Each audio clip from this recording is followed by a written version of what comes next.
Matapang at mabilis ang naging sagot ni Senator Bongo sa panibagong pag-atake sa kanya ni former Senator Sonny Trillanes. Kaugnay sa umano'y pagiging power tripper ng senador. To Trillanes, you are barking at the wrong tree. Kung seryoso ka talaga, bakit di mo kasuhan yung mga totoong mga corrupt talaga? Bakit di mo kasuhan yung mga financials mo? Yung mga contractor, alam mo yun. Sila yung habulin mo, Trillanes. Ayaw mong habulin dahil financer mo nga.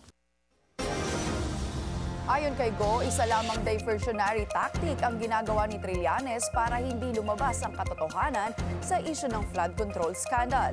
Pinagtatakpan niya nito ang tunay na may kasalanan tulad na lamang ng mga financer umano ni Trillanes na kontraktor at congressman.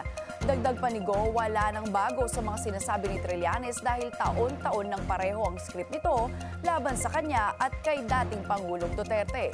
Kaninang umaga, nagsampa ng plunder at iba pang kasong kriminal si dating Senator Trillanes laban kina Go at dating Pangulong Rodrigo Duterte. Dahil raw sa 7 bilyong pisong halagaan ng infrastructure projects na napunta umano sa mga kumpanya ng pamilya ni Sen. Go.